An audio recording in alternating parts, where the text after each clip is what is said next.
All right, so welcome as we make our way into modern philosophy, and we're going to do so by looking at the rationalists and the empiricists. And so we should start by giving a basic definition of each and mentioning the figures that we're going to be looking at. Empiricism is a philosophy that believes that all of our knowledge is derived from observation, experimentation, things of that nature. In other words, you will need to be actively engaged with the world in order to be able to discover something about it. Because this world is physical, this world is something that we have to come to know over the course of time and through the use of observational skills, scientific process such as formulating and testing hypotheses. That's the way that we gain knowledge. And David Hume is the figure we're going to look at with regards to empiricism. On the other hand, we have rationalism.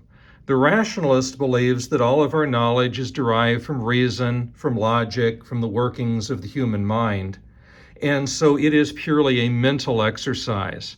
The rationalist believes that if you had some piece of knowledge that you knew with absolute certainty to be true, that you could lock yourself away in a room somewhere and discover all knowledge that there is to know, because it is purely a mental activity. And so our primary example of this is Rene Descartes. So we'll start with Descartes, who lives from 1596 to 1650. Descartes was born in La Haye, France on the 31st of March, 1596. He attended the Jesuit College in Anjou, earned a doctorate of law from the University of Poitiers in 1616. He did compulsory military service from 1618 to 1619. He was not overly good at that. He runs into some difficulties. Despite his faith, he still runs into some difficulties with Catholic censors. And so he ends up spending a lot of his life living in Holland, which was a very liberal nation at the time and afforded him the opportunity to write and to grow without so much concern of the censorship that was going on in France. In 1649, fame of his philosophies, of his ideals have spread, and Queen Christina of Sweden is very impressed by Descartes' work, and so she invites him to come to to come to Sweden rather, to be her personal philosophy instructor. Now, Queen Christina is a very bright, very intelligent, very energetic young queen. She is a philosopher in her own right. But she was so impressed by Descartes that she really wanted to learn from him. The problem was that this young, energetic queen wanted her philosophy lessons at 5 a.m. in the morning so that she would have the rest of the day to think and ponder about these great ideas and develop them. Well, Descartes is not really accustomed to that early morning lifestyle. Descartes is not somebody who really likes to get up and get moving and get motivated, particularly when you consider how early he would have to get up and travel through the snow to be there in time to give her lesson at 5. And so with the change in his schedule, with the environmental change that he was facing in Sweden, he ultimately is going to take ill and die within about 6 months of accepting that appointment. And so he dies on the 11th of February, 1650. Now, Descartes is known in a lot of different areas. He is a philosopher, of course. He also is a mathematician. He is a scientist. He moves in a lot of these prominent circles. Now, in terms of his philosophical writings, there are 3 major works that should be mentioned. His earliest work was called The Discourse on Method. That was followed up in 1641 by the work that we're looking at, Meditations on First Philosophy. And then in 1644, he published a slightly larger work called The Principles of Philosophy. So these are the 3 primary works, and most of them are relatively small. The one that we are looking at, the Meditations on First Philosophy, is a good example of that. When you get to the actual text, it's going to run from about page 13 to page 56. So only about maybe 40 pages or so in total. So it's not very large at all. Meditations on First Philosophy is divided up into 6 meditations. And the original idea was that a person would sit down, read the 2 or 3 pages for the first meditation, and go off and ponder it for a week or 2 before they came back to the next one and did the same thing, and so on. It was meant to be that type of an exercise. No one has ever really read it that way that I'm aware of. Most people just sort of sit down and go through it and see what they come up with. And of course, that's certainly what we're going to do here, is run through Descartes in fairly record time.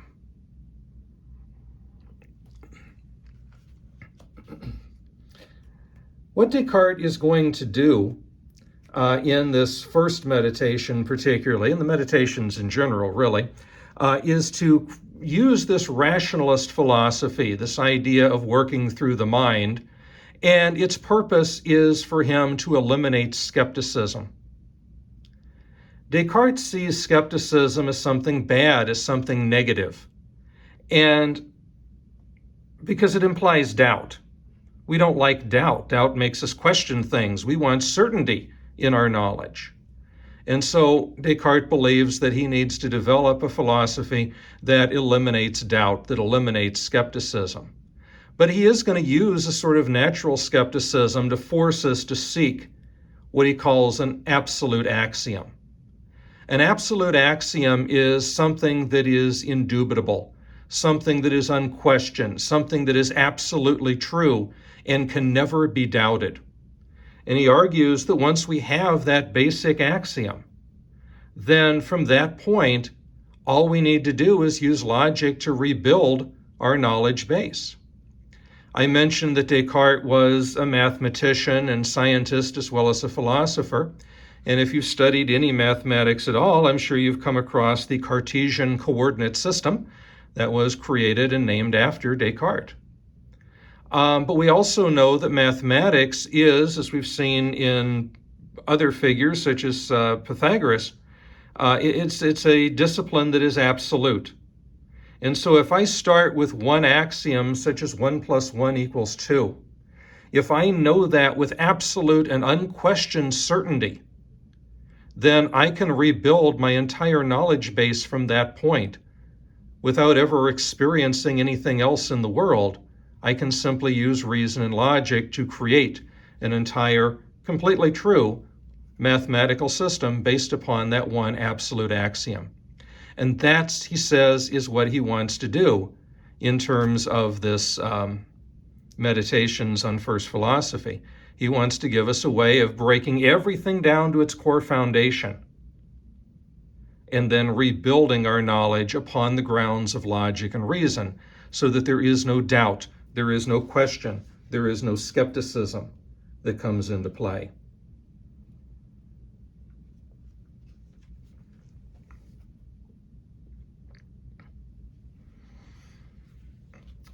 Meditation 1 begins. Several years have now passed since I first realized how many were the false opinions that in my youth I took to be true, and thus how doubtful were all the things that I subsequently built upon these opinions. From the time I became aware of this, I realized that for once I had to raise everything in my life down to the very bottom, so as to begin again from the first foundations if I wanted to establish anything firm and lasting in the sciences. But the task seemed so enormous that I waited for a point in my life that was so ripe that no more suitable a time for laying hold of these disciplines would come to pass. For this reason I have delayed so long that I would be at fault were I to waste on deliberation the time that left for action. Therefore, now that I have freed my mind from all cares, I have secured for myself some leisurely and carefree time. I withdraw in solitude. I will in short apply myself earnestly and openly to the general destruction of all of my former opinions. And so again, he says, look, I've had this idea for a long time. Now I want to put it into action. Let's take everything that I believe I know anything that I could raise a question or a doubt about, and let's eliminate it.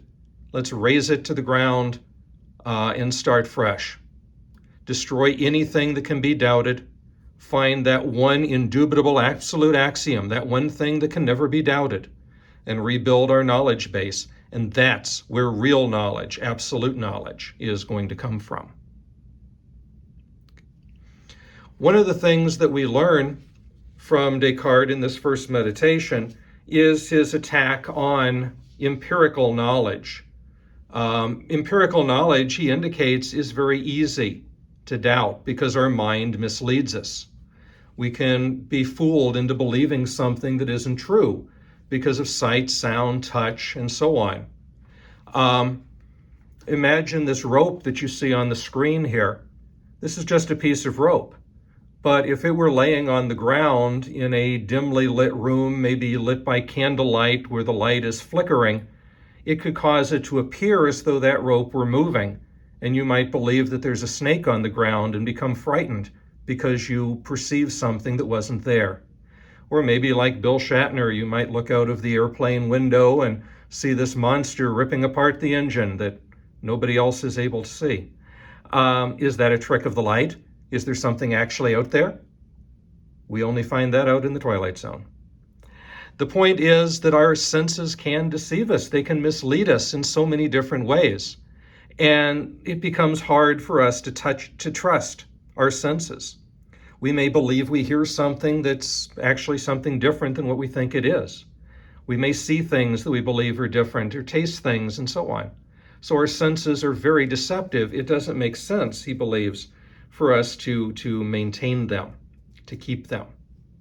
But in addition to that, he says that we can also be fooled by the reality of dreams. In that first meditation, he writes, I am sitting here before the fireplace wearing my dressing gown, and I feel the sheet of paper in my hand and so on. But how could one deny that these hands and that my body as a whole exists? Unless perhaps I should compare myself to insane people whose brains are so impaired by a stubborn vapor from a black bile that they continually insist that they are kings when they are in utter poverty, or that they are wearing purple robes when they are naked, or that they have a head made of clay, or that they are gourds, or that they are made of glass. But they're all demented, and I would appear no less demented if I were to take their conduct as a model for myself. Well, all of this would be well and good were I not a man who is accustomed to sleeping at night, and to undergoing in my sleep the very same things, or now and again even less likely ones, as do these insane people when they are awake.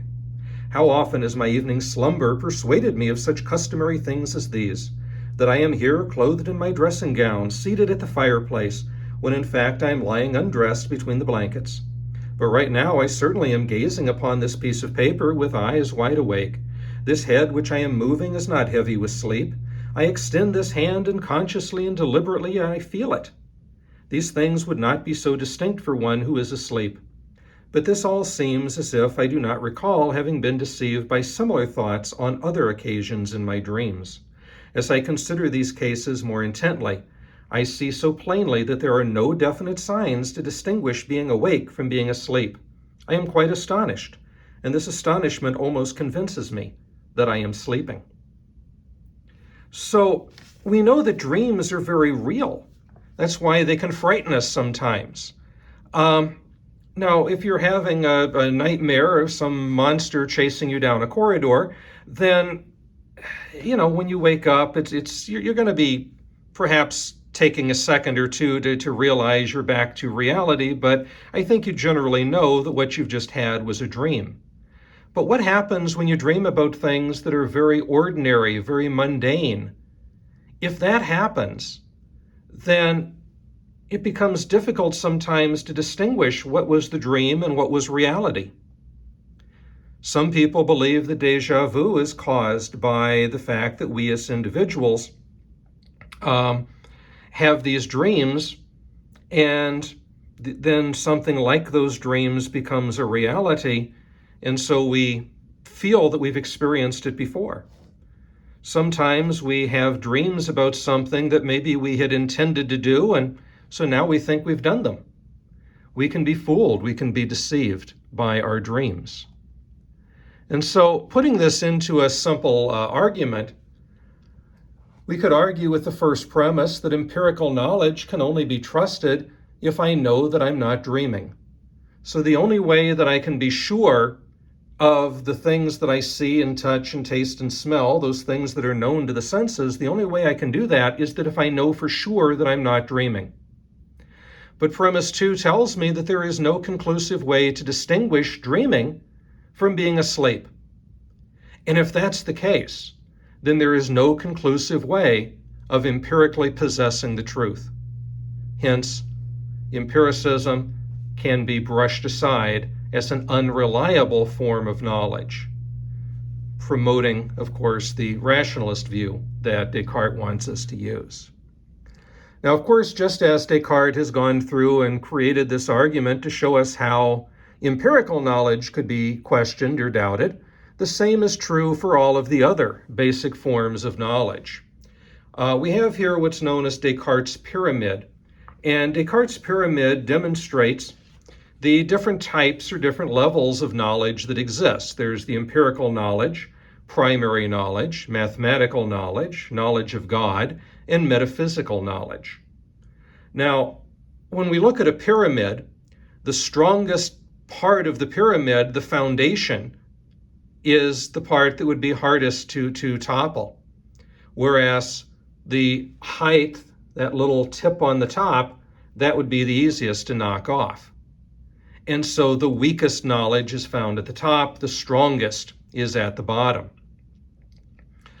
What Descartes wants to do is give us a way that we can brush aside all of this different types of knowledge and find something that is absolute. And what he's going to discover is that just as we have knocked away the empirical knowledge because we can't tell if we're awake or not, because our senses deceive us frequently, we can brush away empirical knowledge. We can do the same with primary knowledge. We can do the same with mathematical knowledge. Even our knowledge of God can be brushed away. And so what we're going to be left with, where our indubitable axiom is going to be found, is in that lowest level of metaphysical knowledge. That is what we have to get to. That's the firm foundation upon which we're going to rebuild all of the rest of this knowledge. Now, he could go through and, point by point, give us a different argument for each one of these things, but Descartes isn't going to do that. Instead, he's going to give us one argument that is basically responsible for destroying all of this knowledge. And it's what is known as the evil deceiver, or sometimes the evil genius argument. He basically says that there may be this evil genius, this being that is God's equal in power, a being that is completely evil and malevolent. His entire purpose in existence is to deceive us. He wants to make us believe that things that are not true are. He wants us to see things in a different way than reality is. And so this evil genius, this being, is doing everything in their power to deceive us. Now, if this is the case, if there is such a being that is equal to God, then from this we can be led to doubt anything and everything. We can doubt the world around us exists. We can doubt that the physical body I inhabit exists. We can doubt the things that we're saying. We can doubt our language. We can doubt anything and everything except for one thing, and that's the indubitable axiom. We can never be led to doubt our own existence, because if we are doubting whether or not we exist, it means that we do exist, at least in some form. Because if we didn't exist, there would be nobody here to do the doubting in the first place. So no matter how hard the evil deceiver may try to get us to believe that we don't actually exist, all he would really be doing is reinforcing the fact that we do. Now, we may not exist in the form we think we are. We may not be these bodies. We may be brains in a vat. We may be an intelligence floating in space. You know, we could exist in other forms as a mental entity only. But there is some thinking thing that is us that does exist.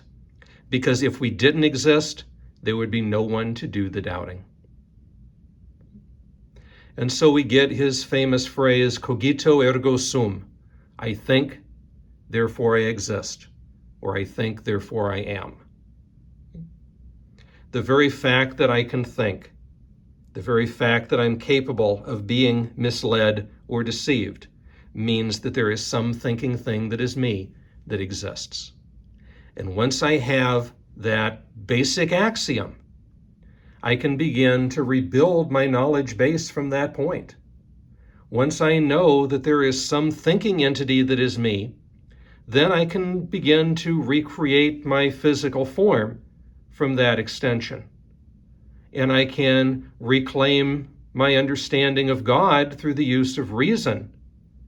And once God is brought back into play, we recognize that God is not a deceiver, and therefore there really is no evil deceiver, and we can begin to trust all of those things that we rebuild based upon our knowledge, based upon our understanding. Now, throughout the subsequent meditations, Descartes is going to do just that. He plays with this idea of the mental capacity in the second meditation. In the third one, he creates an argument to prove the existence of God, which is basically just the ontological proof. And then he goes on to show the extension of us as individuals to recreate the world around us and so on. So he shows us that rebuilding process and how it can be accumulated. But when we come to meditation 6, we're introduced to a very interesting and a very important concept that Descartes gives us, what's called mind-body dualism. He says, on the one hand, I have a clear and distinct idea of myself insofar as I am a thinking, non-extended thing. On the other hand, I have a distinct idea of body insofar as this is simply an extended, non-thinking thing. And accordingly, it is certain that I am really distinct from my body and that I exist without it. So what Descartes is doing is arguing that the mind and the body are two completely different entities with two different sets of existence. You see the chart over there on the side, it says we have on the one side the mind or the spirit, and we have the body. Through the mind, we have a mentalistic existence. We exist through the mind, a thinking thing. And our actions are voluntary. The mind will dictate what is to be done. Whereas through the body is reflexive. The body is involuntary. Basically, to understand this, if I chose to pick up this book, Meditations on First Philosophy, and bring it up to where I could read it, it is my mind that is making that activity happen. The mind is telling the limbs what to do in order to perform that activity. And so that is a voluntary action which is controlled by the mind. But we also have the body. If you've ever had, if you're in the doctor and they tap you on the knee with a little hammer and they're checking your reflexes, okay? Your mind isn't controlling that. It's a reaction that is taking place inside of the body. You're not wanting the knee to, or the leg to jump when it's hit with that hammer. You are doing it as an involuntary reaction. And so the body works differently than the mind. And for Descartes, this means that the mind and the body are separate.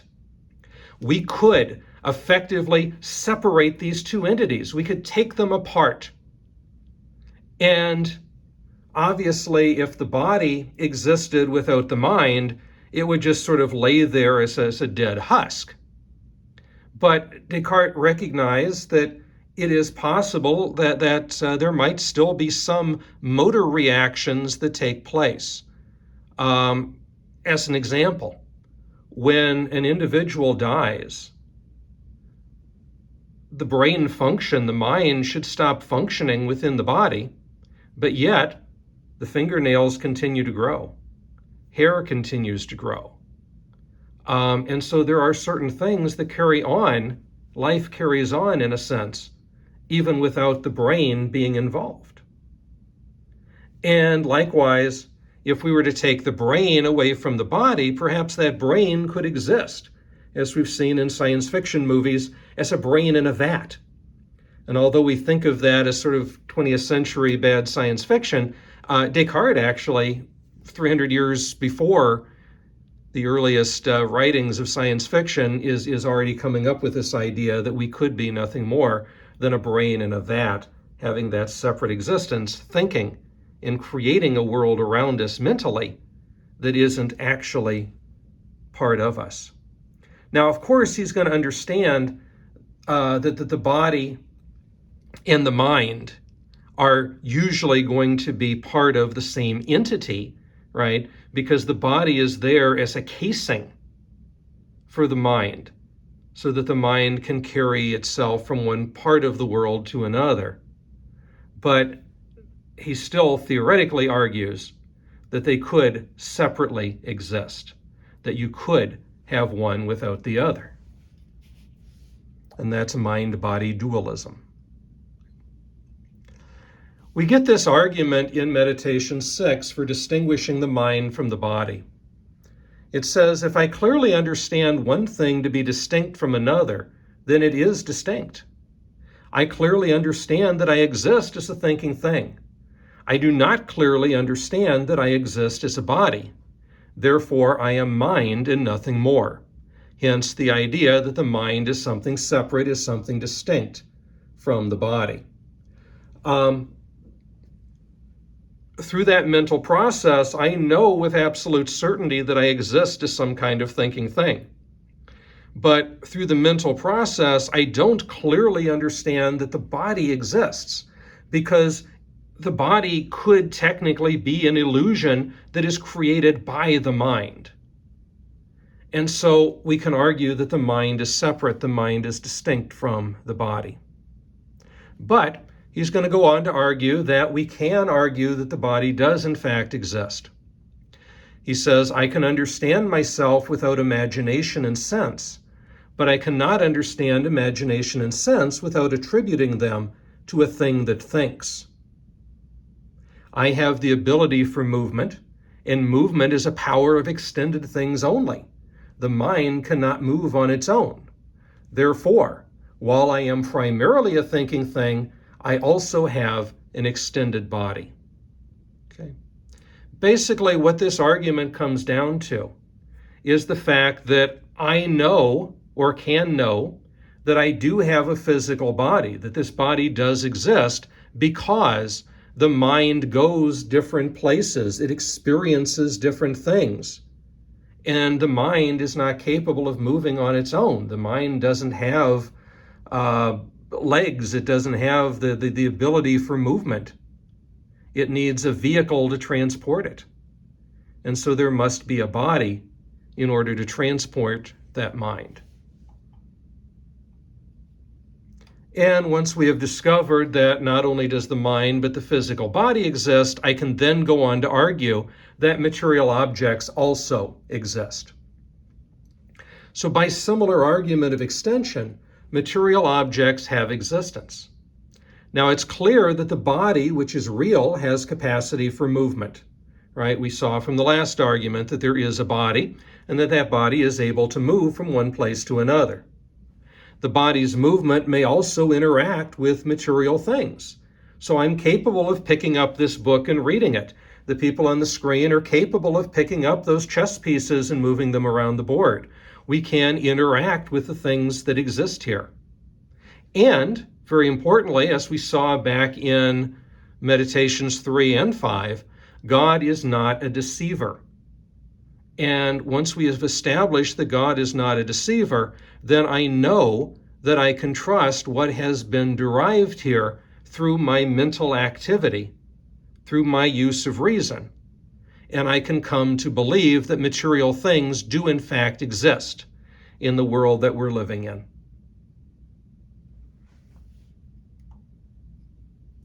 And so through this process, Descartes argues that if we want to take the time to go through it, we can take everything down to that point of the cogito ergo sum, and using reason through this process, he's just shown us, we can rebuild on the grounds of truth so that I know that I shouldn't doubt that I have a body.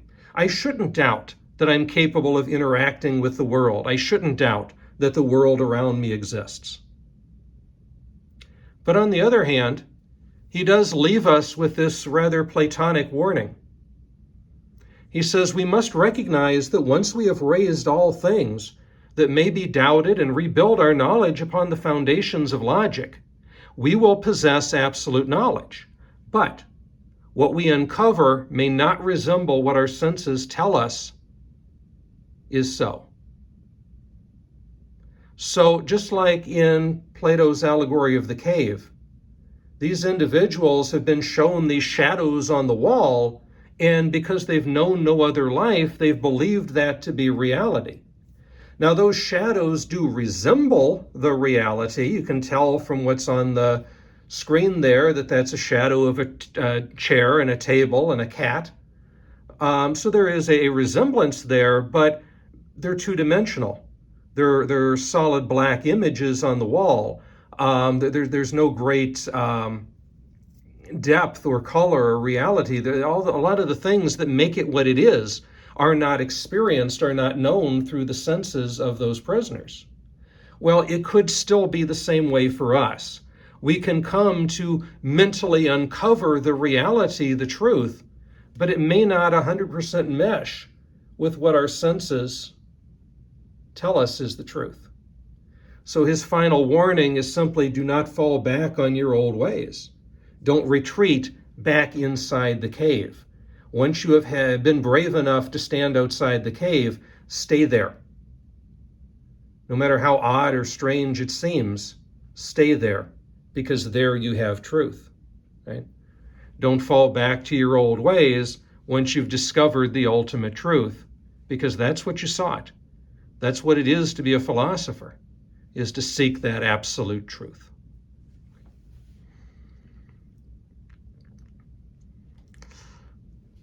One last point with regards to Descartes, and that is that he has a rather ironic end. If you're looking for something fun to read this summer, Russell Shorto's book, Descartes' Bones, came out maybe 12, 14 years ago. But it basically tells us the story of how after Descartes died, being a famous scientist, his body traveled from one university to another so that people had the opportunity to study it.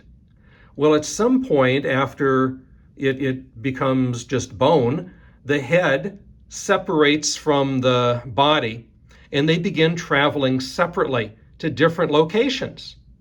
And at one point, Descartes' head ends up missing. We had his body, but we didn't have his head.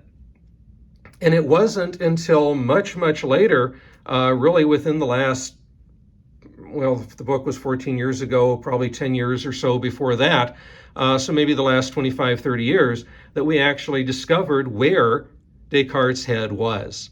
And anyway, this book is kind of the story of that, and it reads really like a good mystery, like a good whodunit story. But anyway, I always thought it was kind of ironic that this guy who talked about mind-body dualism, after his death, sure enough, his body went walking apart from the mind, or from the mind casing anyway. So, but anyway, it's just a fun little side note with regards to Descartes. But disagreeing with Descartes on many things is our representative of the empiricist view, David Hume, who lives from 1711 to 1776. David Hume was born in Edinburgh, Scotland. He studied law at the university there.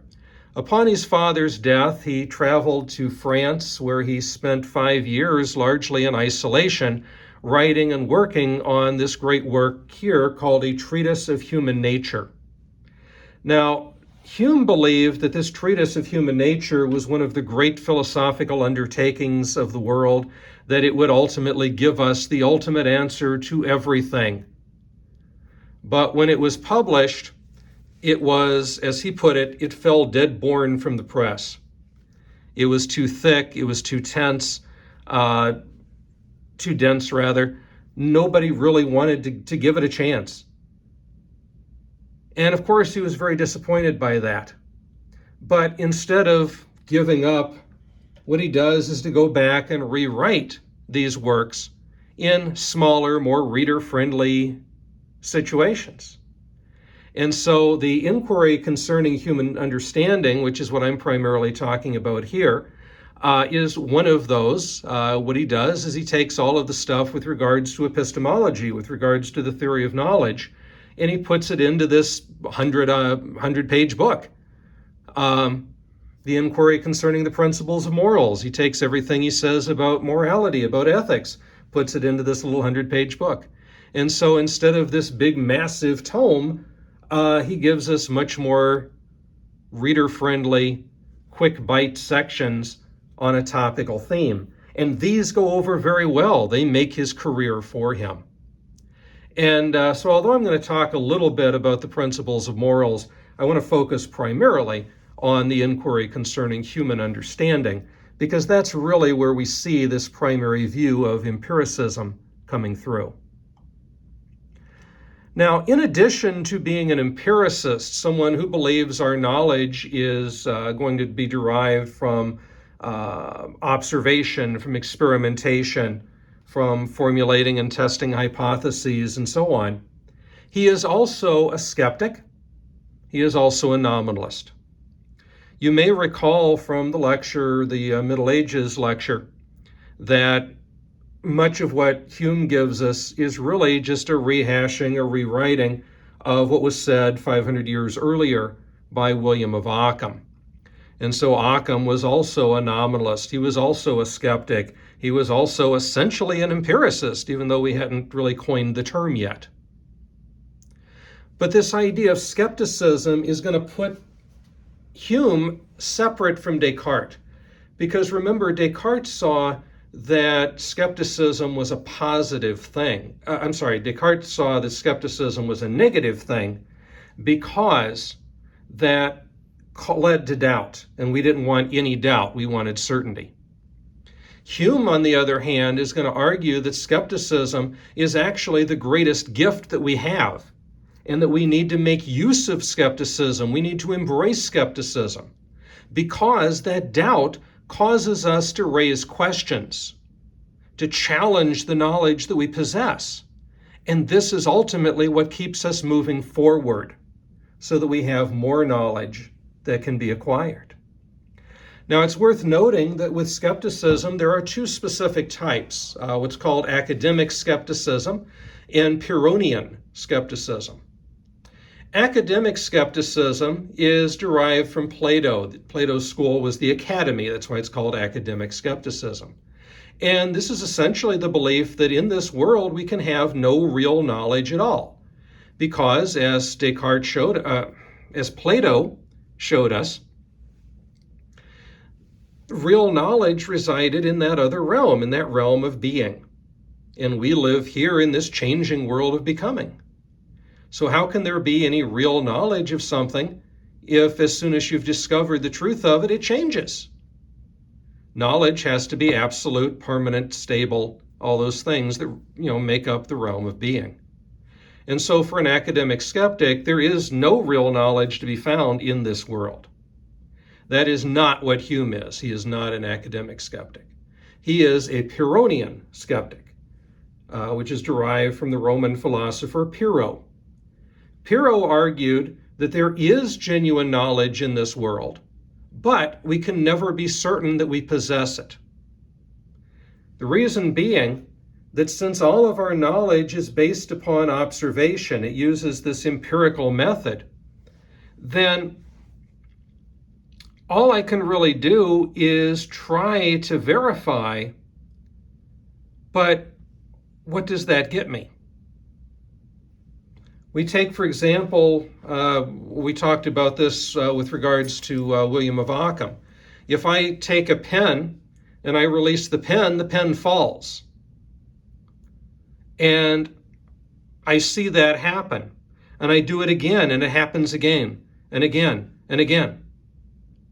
Now, eventually, I'm going to come to believe that my releasing that pen is the direct cause of its falling, and that every single time I release a pen, that pen is going to fall. But as we saw, there is this problem with induction, and that's what this is. Logically, it's induction. You're making a best guess based upon the evidence that you have. I can watch that event take place 100,000 times, but that still doesn't necessarily prove that it is absolutely true, because there's no reason to believe that the future represents the past.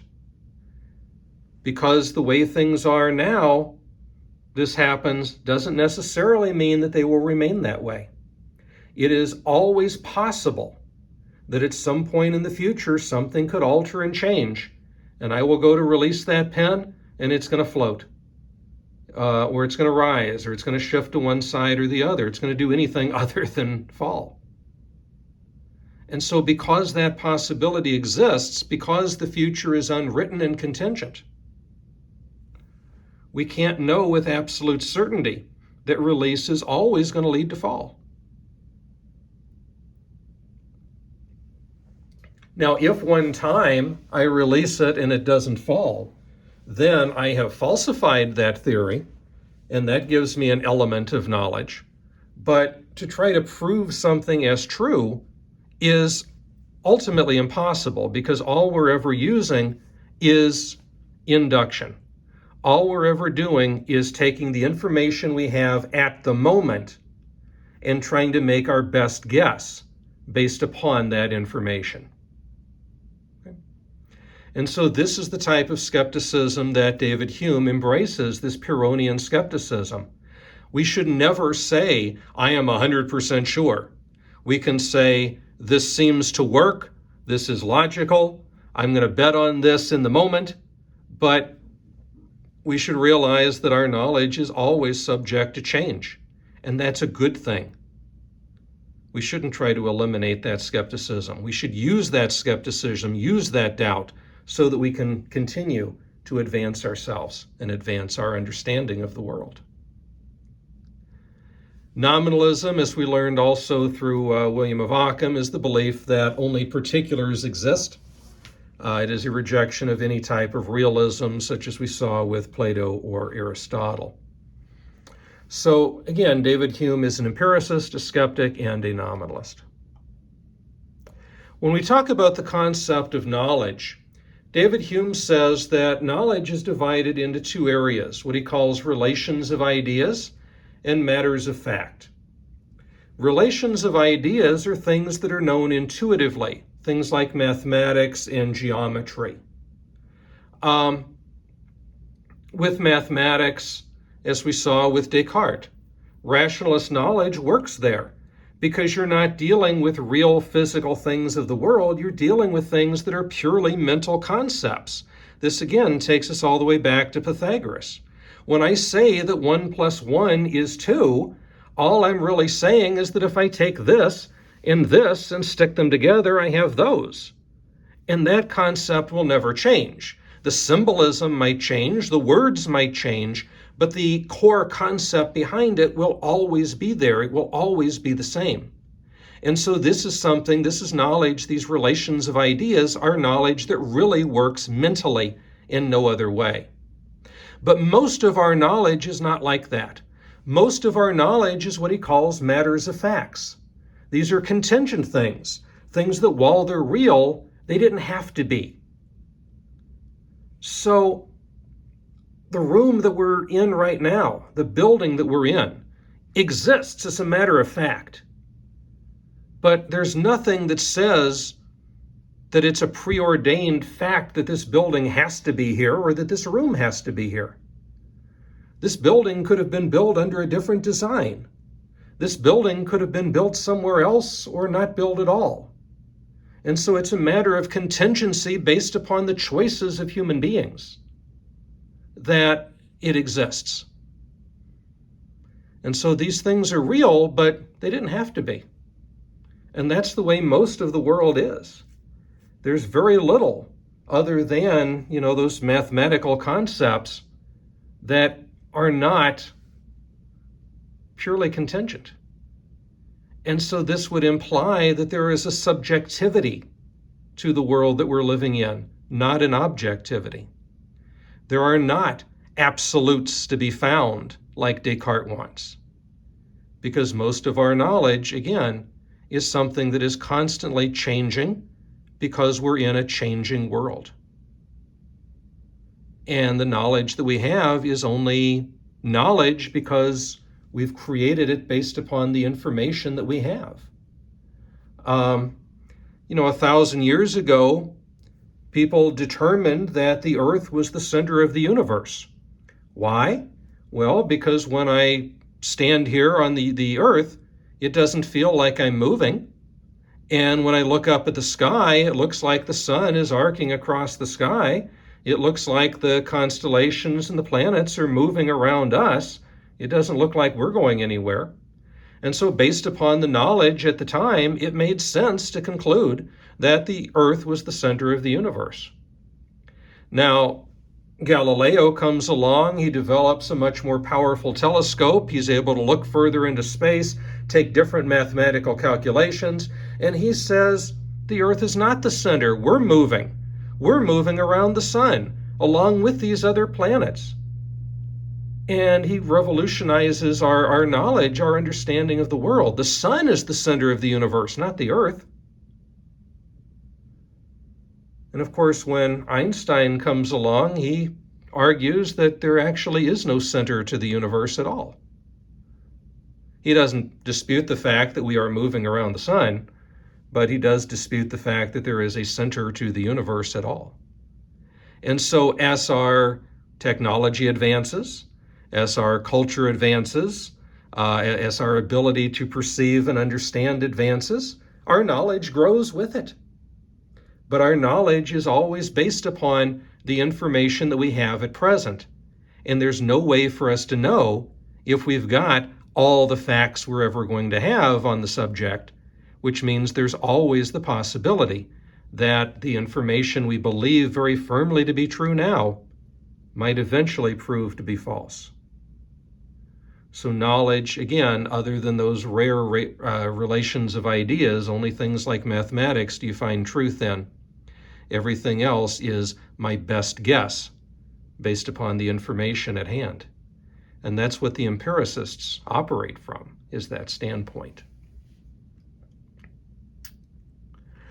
Now, in terms of his ethics, David Hume carries these same basic ideas over.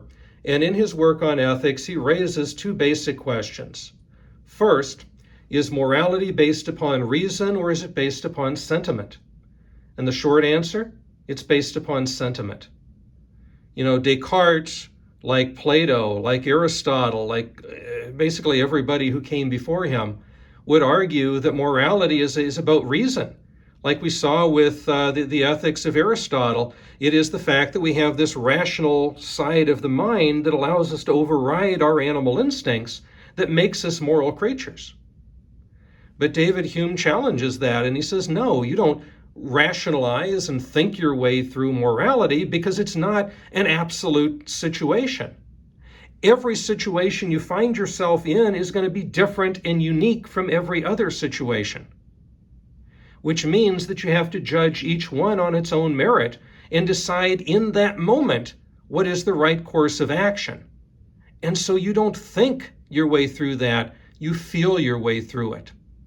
You experience it. And, it may be that you have two similar situations, but they're not exactly the same because they're happening at different times. They're happening to different people who have had different life experiences. And so one may not feel and therefore respond in the same way that the other one does. Morality for Hume is going to be a very subjective discipline, whereas before Hume, it was very objective. For people before Hume, and a lot of people after too, who seek this objectivity, Morality is something that is absolute and unchanging. But Hume says that's not the case. Morality changes. Morality is always changing.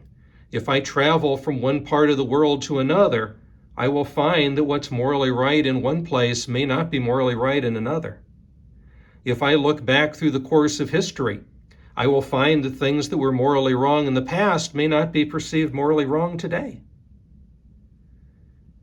And so morality is always changing, just like we talked about with regards to knowledge, because it's based upon the moment. It's based upon the circumstances. So he really turns not only philosophy on its head with these actions, but he really tries to turn morality on its head too. The second question he raises, why do virtues elicit our moral admiration and approval? The ultimate answer, utility, because they're useful. You know, Aristotle talks so much about why it's important for us to cultivate virtues and practice virtues towards others and to praise the virtues. But why do we do that? Why do we consider virtues important? And Hume says simply because they're useful. There's no other reason. That's the only reason, utility. He mentions that benevolence and justice are the two most important virtues, but we applaud these virtues only because they're valued for their utility. That's what's important. And the concept of the golden rule, that we should treat others the way we want to be treated, is going to be key to this role of utility. When I make a decision to act in a particular way, I am doing that hopefully based upon the fact that this is the way I would want other people to act if I were in their situation towards me. And so we look at the idea of benevolence. I want to show compassion towards others. Why? For the simple reason that I want compassion shown towards me.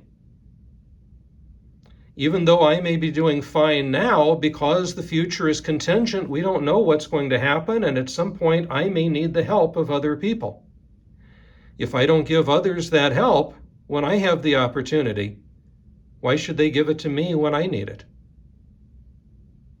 So we applaud benevolence and we applaud benevolent people because their actions are useful to society. Same thing with regards to justice.